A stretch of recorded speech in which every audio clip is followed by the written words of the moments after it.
नमस्कार मंडळी आनंदी या मालिकेचा आजचा भाग खूप इंटरेस्टिंग दाखवला आहे. म्हणजे जबरदस्त प्रोमो आउट झाला आहे. आणि त्याच्यामध्ये आता इकडे आपण पाहिलं होतं की शिल्पा ही जी आहे ती आनंदीला तिच्या घरी नेऊन सोडून दिलेलं आहे.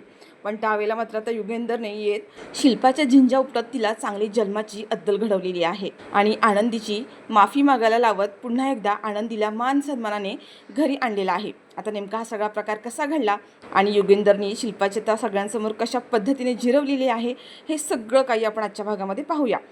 तर प्रेक्षकांनो, त्याआधी जर तुम्ही आपल्या चॅनलवर नवीन असाल, चॅनलला जुनी सबस्क्राईब केलं नसेल तर चॅनल आत्ता सबस्क्राईब करून घ्या. म्हणजेच मालिकांचे असेच येणारे नवीन व्हिडिओज, नवीन अपडेट सगळ्यात आधी तुम्हाला आपल्या चॅनलवर पाहायला मिळणार आहेत. आणि हो, सोबतच व्हिडिओला लाईक करायला सुद्धा विसरू नका. मंडळी, आपण मागच्या भागामध्ये पाहिलं की आता आनंदी शुद्धीवर तर आलेली आहे, पण इथे शिल्पा युगेंदरला म्हणत असते की युगेंदर, एकदा विचार कर. विद्याधरला तो जेलमध्ये टाकलेला आहे, पण काही झालं तरी तो आपल्या घराण्याचा वारस आहे, आपल्या घरचा मुलगा आहे.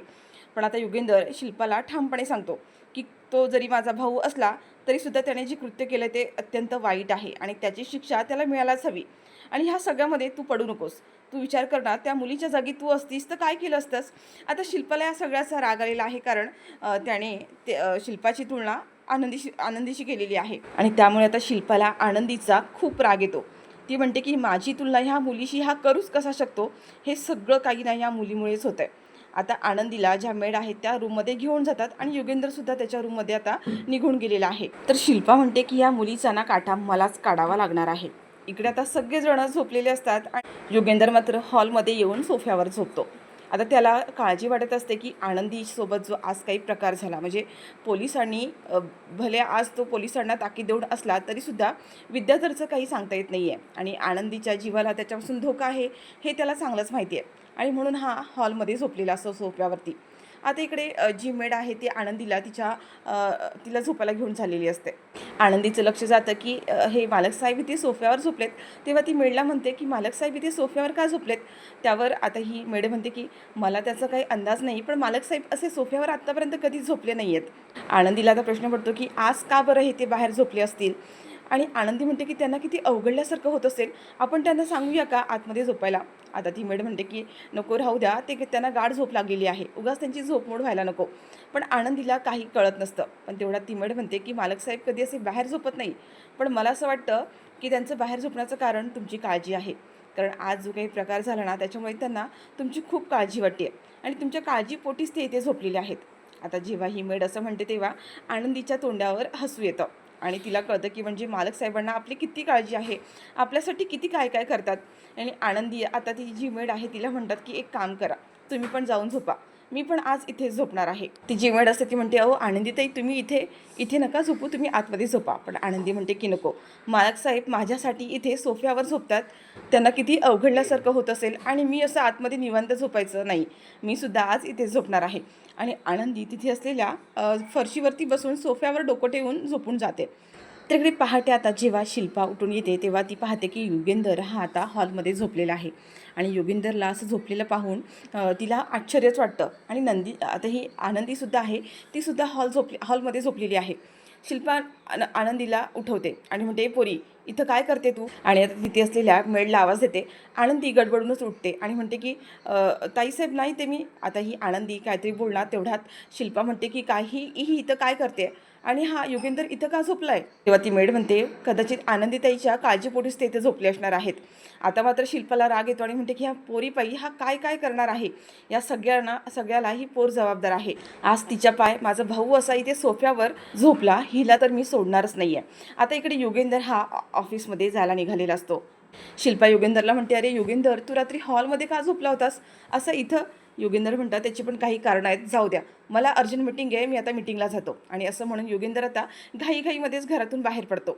पण शिल्पाला मात्र आता तेवढंच कारण हवं असतं, कारण तिला आनंदीला दोष द्यायचा असतो आणि तिला काही झालं तरी आनंदीच्या आता घरातून हकलपट्टी करायची आहे. आणि शिल्पा म्हणते आता हीच चांगली संधी आहे, याच कारणावरून आपण आता ह्या पोरीला घरातनं बाहेर काढू शकतो. जसं आता युगेंदर घरातून बाहेर पडतो तसं ती आनंदीला आवाज देते. आता आनंदी आतमध्ये तयार होत असते. शिल्पाला मात्र आता आनंदीला कधी घराच्या बाहेर काढते अशी घाई झाली आहे. ती हाकावर हाक मारत असते आणि म्हणते की सगळे मेले का कुठे, ही पोरगी गेली कुठे. तेवढ्यात ती मेळे त्यांनी म्हणते की आनंदीताई तयार होत आहेत. शिल्पा म्हणते आत्ताच्या आता तिला माझ्यासमोर घेऊन ये, आणि ती आता जाते आणि आनंदीला शिल्पाच्या समोर घेऊन येते. आणि आता ते आनंदीला पाहून शिल्पाच्या तळपायाची आग मस्तकात गेली आहे. योगेंद्र कधी घराच्या बाहेर पडतो आणि तिला एकदा घराच्या बाहेर काढते, असं आता इथे शिल्पाला झालेलं आहे. शिल्पा आनंदीचा हात धरते आणि तिला फरफटवतच घराच्या बाहेर आणते. आनंदी म्हणते ताईसाहेब काय करताय, काय झालं, तुम्ही असं का करताय सांगा ना. आता इथे शिल्पा आनंदीचं काही ऐकत नाही, तिला काहीच सांगत नाही आणि म्हणते की तुझी ना लायकी नाही आहे आमच्या घरामध्ये राहण्याची. तू आल्यापासून माझ्या भावाच्या आयुष्यामध्ये नुसते प्रॉब्लेम्स येतात. एकदाची आमच्या घरातून चालती हो. तुझ्यामुळे माझा भाऊ रात्रभर सोफ्यावर झोपला आणि ह्या मुलीला मी माझ्या घरात ठेवून घेणारच नाही. आणि ती आनंदीचा हात ओढत तिला घराच्या बाहेर फरफटवत आणते. आनंदीच्या घराजवळ आल्यानंतर आता ही शिल्पा जी आहे ती आबांना जोरजोरात आवाज देते, आबा बाहेर या, बाहेर या. आता एवढा मोठा आरडाओरडा म्हटल्यानंतर आबा, अर्ची आणि आरती सगळेजणच बाहेर धावत येतात. नक्की काय झालं. आणि त्यावेळेला आता इथे जी शिल्पा जी आहे ती आनंदीचा हात धरून तिला फरफटवतच सगळ्यांसमोर आणते आणि ढकलून तिला आबांच्या समोर ढकलून देते. आबा म्हणतात की काय झालं, काय झालं, असं काय करताय. शिल्पा म्हणते ह्या पोरीचं पुन्हा माझ्यासमोर तोंड दाखवायचं नाही. या मुलीची लायकी तरी आहे का.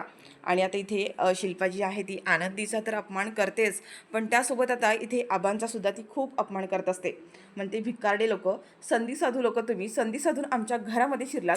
तुझ्या या आंधळ्या पोरीचं माझ्या भावाशी लग्न लावून दिलं आणि ही तर आता माझ्या भावाच्याच अगदी जीवावर उठलेली आहे. आबा म्हणतात अहो पण असं घरातून बाहेर काढण्यासारखं असं झालं तरी काय आहे, काय केलं तरी काय माझ्या आनंदीने.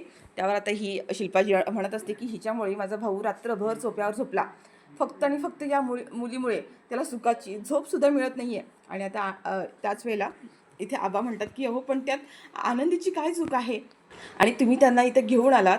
ही गोष्ट योगेंद्र साहेबांना माहिती आहे का. मालक साहेब जोपर्यंत सांगत नाही तोपर्यंत मी माझ्या आनंदीला कसं काय घरात ठेवून घेऊ. आणि माझा विश्वास आहे मालक साहेब असं कधीच करू शकणार नाही आहेत.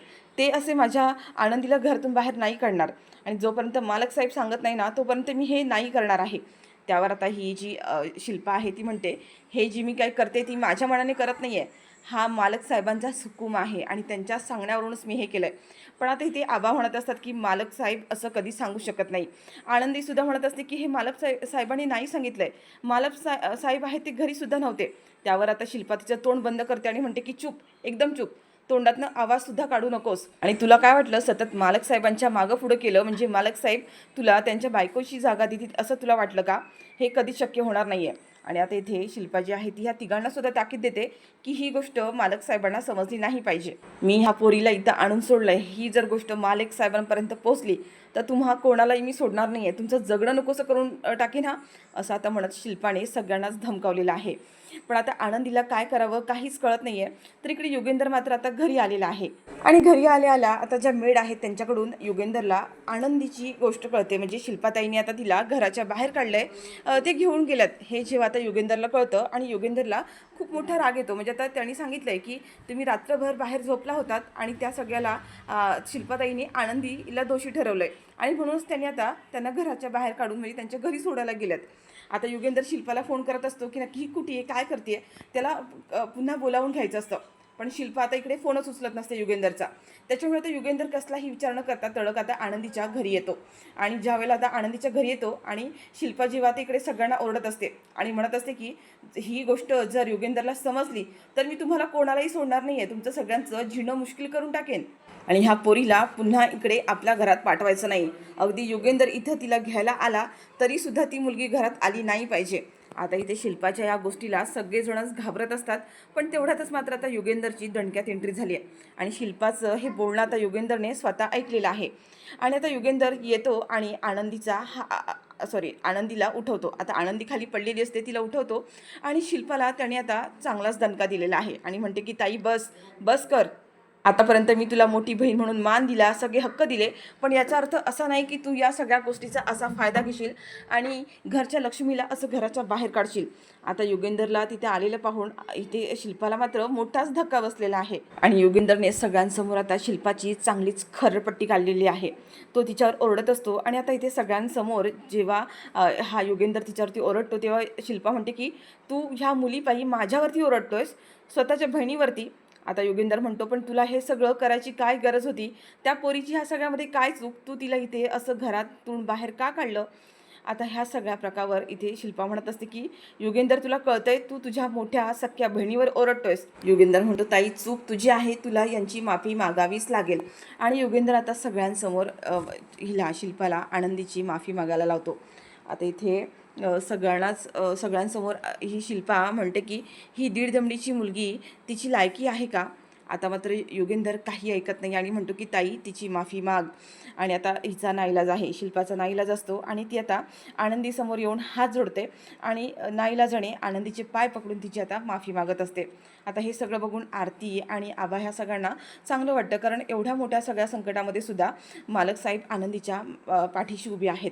पण आता या सगळ्यामुळे ही शिल्पा आनंदीला आणखीन त्रास देणार हे मात्र आबा आणि आरतीला चांगलंच माहीत असतं. पण आता योगेंदर साहेबांच्या नाईलाजामुळे हिने माफी तर मागितली आहे, पण आता ही शिल्पा म्हणत असते की मी ह्या पोरीला सोडणार नाही आहे. आज हिच्यामुळे मला या भिक्कारड्या लोकांसमोर हात जोडावे लागले आहेत, माफी मागावी लागली, झुकावं लागलं आहे. मी या सगळ्याचा वचपा नक्कीच काढेन, मी तुला सोडणार नाही आहे आनंदी, असं म्हणत आता योगेंदर आनंदीला तर घेतो आणि तिला पुन्हा एकदा मान सन्मानाने आनंदीला घरी घेऊन येतो. पण आता इकडे मात्र शिल्पाच्या मनात खूप मोठी आग धगधगायला सुरुवात झालेली आहे. तिच्या मनात सुडाची भावना निर्माण झाली आहे आणि ती म्हणते की आजचा हा दिवस मी आयुष्यभर लक्षात ठेवेन आणि हा दिवसाची आठवण म्हणून आनंदी तुझा प्रत्येक दिवस तुला जगण्याच्या लायकीचा ठेवणार नाही आहे. प्रत्येक दिवशी तुला हा दिवस आठवेल.